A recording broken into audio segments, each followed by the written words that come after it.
ولید بن مغیرہ، صحیح بخاری شریف کے الفاظ ہیں، مشرکین مکہ نے تیار کر کے حضور صلی اللہ علیہ وسلم کے پاس بھیجا، تم عظیم آدمی ہو، تمہارے 12 بیٹے ہیں، مالدار ہو، صاحب اولاد ہو، رئیس ہو، تم جا کے سمجھاؤ انہیں کہ یہ اپنے باپ دادا کے دین کو چھوڑ دیں۔ امام الانبیاء صلی اللہ علیہ وسلم نے سورہ فصلت کی 10 آیتیں پڑھی، تو جب یہ واپس آیا اس کا چہرہ لٹکا ہوا تھا، ملاقات کی گئی، یہ کیا ہوا؟ واللہ ان لہ لحلاوہ، پہلا جملہ اس کی زبان سے نکلا، اللہ کی قسم اس کلام میں بڑی مٹھاس ہے، وَإِنَّ عَلَيْهِ لَطَلَاوَةً، اس میں بڑی رونق ہے، وَإِنَّ أَعْلَاهُ لَمُثْمِرٌ، اس کا اوپری اور بالائی حصہ پھلدار ہے، وَأَسْفَلَهُ لَمُغْدِقٌ، اور اس کے نچلے حصے میں وہ رونق ہے، وہ خوبصورتی ہے جو کسی چیز میں نہیں۔ واللہ ما ھذا کلام بشر، اللہ کی قسم یہ کسی انسان کا کلام نہیں ہے، وَهُوَ يَعْلُو وَلَا يُعْلَى عَلَيْهِ، اور یہ ہمیشہ بلند رہے گا، اس پر کوئی اور چیز بلند نہیں ہو سکتی، کوئی اور چیز غالب نہیں آ سکتی۔ یہ تو وہ شخص تھا جو خود گیا تھا بات کرنے کے لیے، 10 منٹ کی بات سن کر 10 آیات سن کے واپس پلٹا، اس کے دل کی دنیا بدل چکی تھی۔ قرآن مجید نہ بدلا جا سکتا ہے، نہ مٹایا جا سکتا ہے، توہین کرنے والا اپنی غلاظت اور خباثت کا اظہار کر رہا ہے۔ جنہوں نے حضور اقدس صلی اللہ علیہ وسلم کی پشت مبارک پہ غلاظتیں پھینکی تھی، آج ان کا نام تک نہیں ہے دنیا کے اندر۔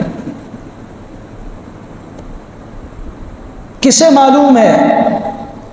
کس نے جا کے مرے ہوئے اونٹ کی اوجڑی اور گند اٹھا کے حضور اقدس صلی اللہ علیہ وسلم کی پشت مبارک پر بیت اللہ کے سامنے پھینکا تھا؟ وہ عقبہ بن ابی معیط، نام تک ختم ہو گیا۔ کون تھا جس نے امام الانبیاء صلی اللہ علیہ وسلم کو سب سے پہلے گالی دی؟ آپ کا چچا تھا، اس کے متعلق تبت یدا ابی لہب کی سورت اتری، آج تک لعنتیں برس رہی ہیں، نام و نشان مٹ گیا۔ ان شانئک ھو الابتر، جو آپ کا دشمن ہے، جو آپ پر عیب کی بات کرنے والا ہے، آپ پہ برا بلا کہنے والا ہے،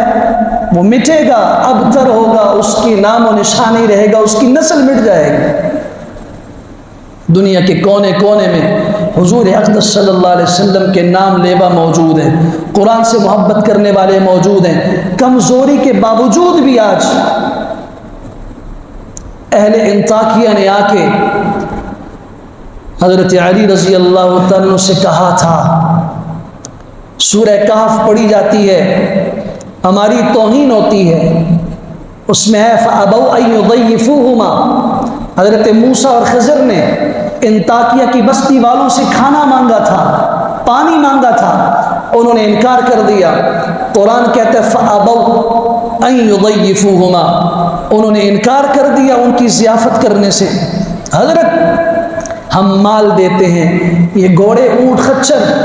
مال سے لدے ہوئے ہیں، سونے جواہرات ہیروں سے لدے ہوئے ہیں، سب کچھ دیتے ہیں، صرف ایک چھوٹا سا کام کر دیجئے، فَأَبَوْا کی با کا نیچے کا نقطہ ختم کر کے اوپر 2 نقطے لگا دیجئے، آیت بن جائے گی فَأَتَوْا أَن يُضَيِّفُوهُمَا، وہ ان کی ضیافت کی طرف آئے، وہ ان کی مہمان نوازی کے لیے تیار ہوئے، صرف با کا ایک نقطہ مٹا کے اس کو تا بنانا ہے، اس کے بدلے میں مال دینے کے لیے تیار ہیں۔ اللہ اکبر کبیرہ۔ فرمایا جس ذات پہ یہ قرآن اترا تھا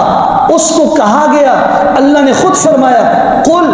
ما یکون لی ان ابدلہ من تلقاء نفسی، اے میرے حبیب کہہ دیجئے، اعلان کر دیجئے، یہ میرے اختیار میں بھی نہیں ہے کہ میں اپنی طرف سے قرآن میں کوئی تبدیلی کر سکوں،